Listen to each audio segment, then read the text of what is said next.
It feels like shopping holidays are happening all the time, or maybe for you, not often enough. But we just passed Black Friday, Cyber Monday, and we're going to see another Prime Day around the corner. But as a content creator, what should you buy? I'm going to show you today. I'm Patrick. I'm a content creator living in New York City, and let's start with this desk in front of me. Now, before I show you some of the gear that I bought as a content creator, I'm going to tell you right now, none of this is sponsored. I paid for all of this with my own money. My bank account is probably calling me right now, asking me, hey, what did you do to me? How's bragging camp going? Let's just get past that. But right in front of me, I have the FlexiSpot E6. Now, this is a mechanical sit-stand desk. If I press this button right over here, I haven't set my favorites up yet, which you can have presets like, oh, look at all the gear that's hidden that's now being shown. Obviously, it is an electronic desk that I can raise and lower based on my needs for this video or this day. This is great for me because I'm starting to get older, and when I come home, my body's hurting and my shoulders are hurting from being hunched over working, and I've decided that I need to sometimes stand and work.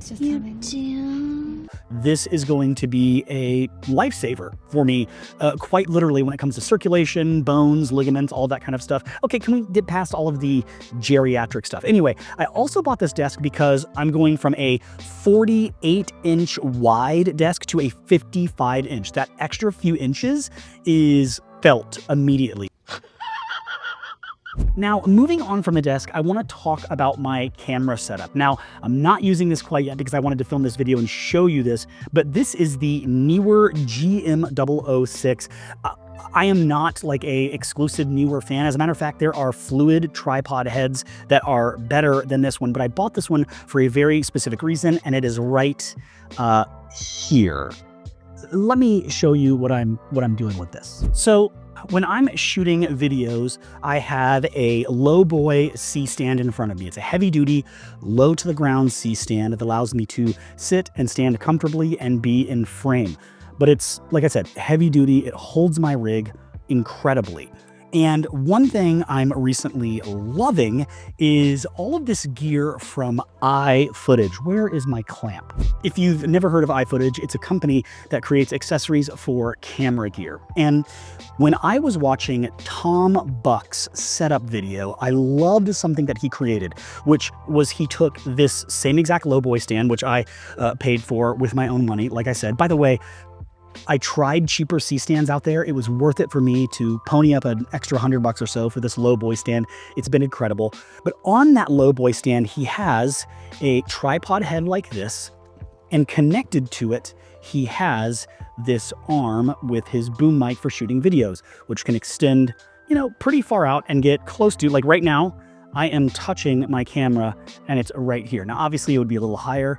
It's just great to have a mobile rolling C-stand with your camera and everything you need, including a great boom mic on it. But here's the deal. Connecting this to the Lowboy stand is not impossible, but it's made a lot easier with something like this iFootage little attachment here. And I can screw this into fluid heads like this. I haven't even taken the tag off yet. Fluid heads like this, but here's the deal. The tension of this arm would cause it to become unscrewed. But as you can see on this little accessory, it has locating pins. And on the side of Tom Beck, on the side of his fluid head, which is a Manfrotto 504X, I believe, it has locating pins like this one. So not only does this screw in here, but the locating pins keep it in place without it being able to break the tension. Therefore, I can connect this arm to it, clamp it down, and it's not going anywhere, even if I extend it out as far as it goes.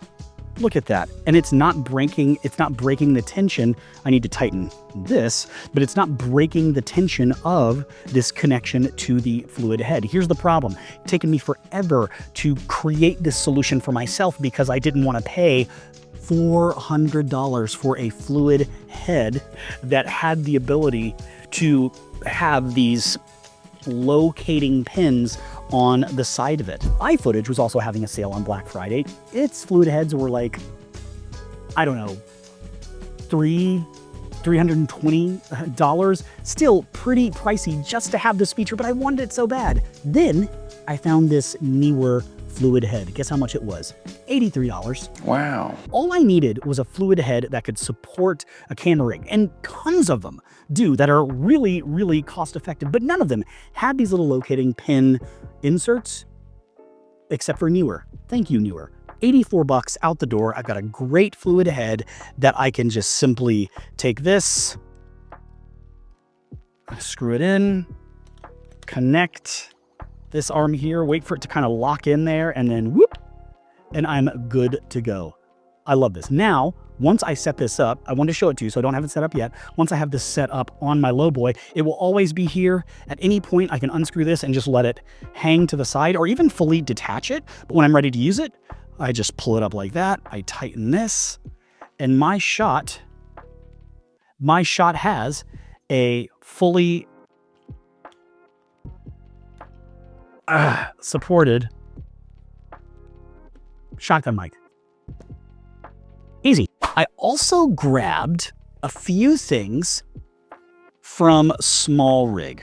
Let me bust this stuff open. First and foremost, I grabbed, what is this technically called? A V-mount battery plate. Now you can see the picture of it on the side of this box here. Okay. But long story short, on my rig here, I am going to be installing this V-mount plate. Now, I've never pulled this thing out before, so give me a second. Long story short, I am going to be able to mount V-mount batteries, my camera here, and V-mount batteries to my Lowboy here. Speaking of which, this is one of my bigger purchases. Okay, now this is the V-mount battery from DSLR Shooter. You may know him by, I know him by Caleb Pike. I mean, he says his name is Caleb Pike all the time, so everyone knows him by Caleb Pike. Why am I using an Allen wrench to cut this? I have a Leatherman. What am I doing? This is a V-mount battery that locks in to the back of your rig. Let me get some of this stuff out of the way here. Locks into the back of your rig like this.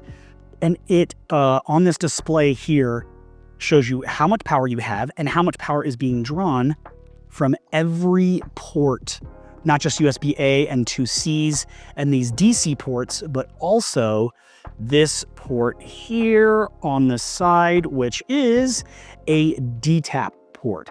Now, speaking of DTAP, I also grabbed, now I got this black one, but I wanted to kind of get fancy and get a different colored one.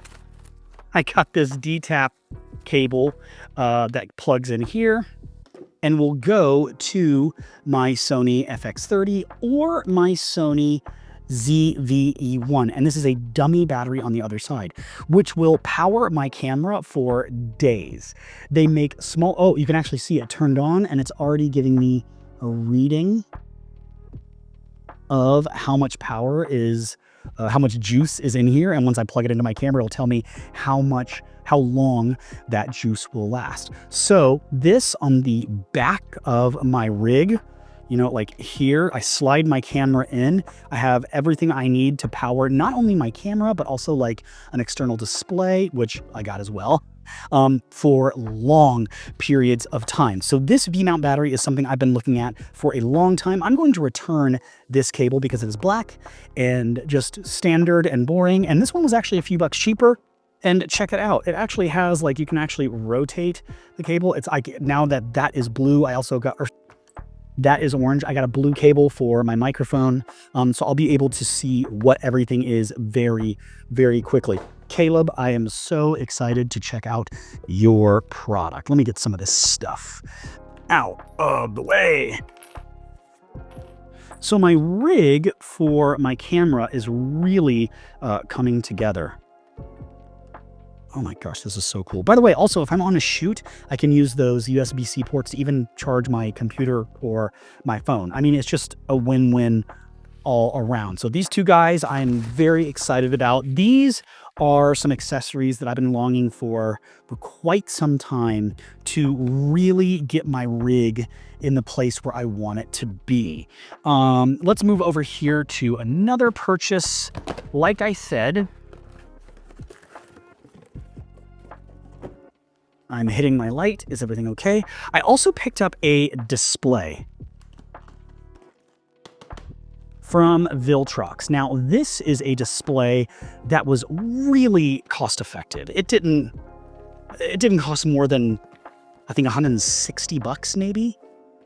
And let's check it out. I don't know a ton about displays. All I know is right now I'm using a display in front of my camera to see my image that is just oppressively large. And I wanted to simplify this a bit. And there are displays out there that do all sorts of way more fancy things. Let me actually raise my desk a bit so you guys can see a bit better. I love this desk. It comes in this case here. There's fancier displays out here, but this one, it just really fit what I wanted from a display. One, cost effective. The only thing I'm going to use a display for is just to see, hey, am I in focus? Is my lighting close to what it needs to be?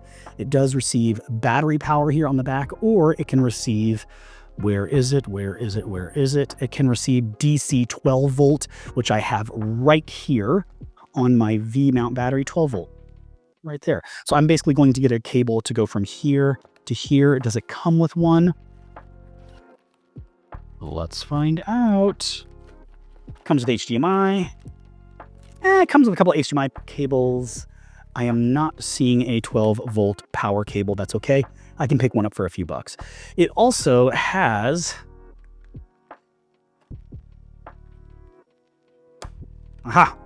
this little shade built in that just pops right out. And I can remove this if I want, but I'll probably just keep it on. And it comes with a small mount, which will go on top of my camera rig. This small mount is going to be something that I can pull on and off my two cameras, the FX30 or the ZV-E1, to be able to use if I'm shooting right here, to have right in front of me to be able to see myself, or if I am shooting and I want it to be turned towards me so I can see, even when it's really sunny, a great image of what I'm trying to shoot. Not only does it have HDMI in to receive an image from the camera, it also has HDMI out right there. So I can send this HDMI to a larger screen if I want to. Love that feature. So I could send this to an external recorder. I could send it to another display. It's got really tactile buttons. I like this. And it also comes with 5 volts in for USB-C. So I can power this from the USB-C or the 12 volt connections here on my V-mount battery. I'm probably going to go with that 12 volt and leave the USB-C open for something that's a little bit more USB-C standard. It does come with this battery. So if this runs out of battery, which it won't, it runs out of power, I can just throw this battery on the back of that display. Or if I'm out in the field and this just gets too heavy, I can pull it off and just use the battery. Love that it comes with this little carrying case as well. So as you can see, very, very rig focused. Before we continue talking about my rig, one other thing I'm really excited to share that I want to get into. But before we get to my the last part of my rig, I think there's one thing missing that would normally be right here. I bought a 45-inch ultra-wide display. My entire life is timeline. Beginning of the timeline, end of the timeline, right? Where I'm editing like this. And there was, even with, I think I right now have a 21 to 27 inch display. Even now, I am just still scrolling, zooming in, zooming out, zooming in, zooming out. So to have a larger display where I'm able to see my project holistically in front of me, very important. I wanted that and I got it. Last but not least, this is something I put off buying forever. Everyone else loved it. I found very few people who didn't. And I was one of those people that did not like this product. As a matter of fact, I made an entire video about why you should not buy this product. Then they got me with a software update.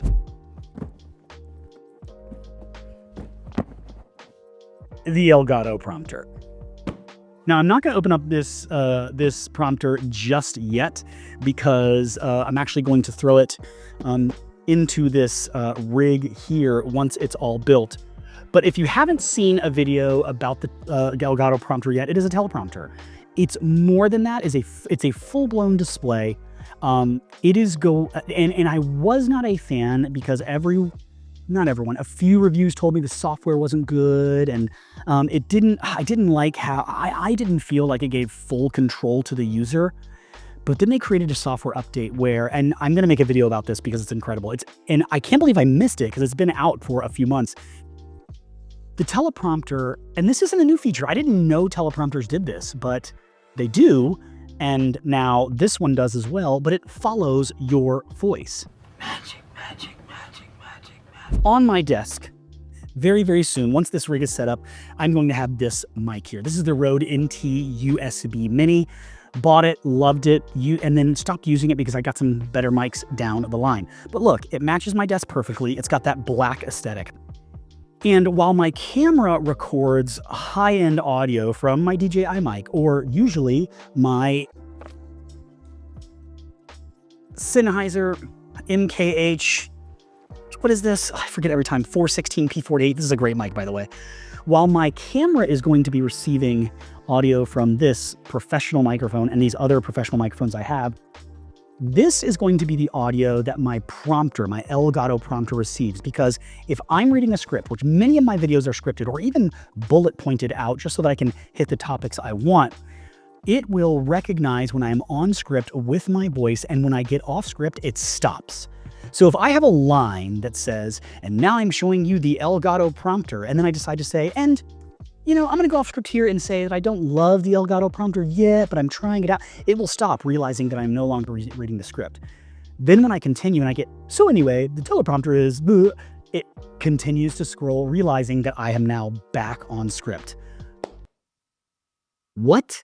So it's not going to read the audio from the microphone connected to my camera. That's why this really aesthetically pleasing microphone is going to be on my desk at all times.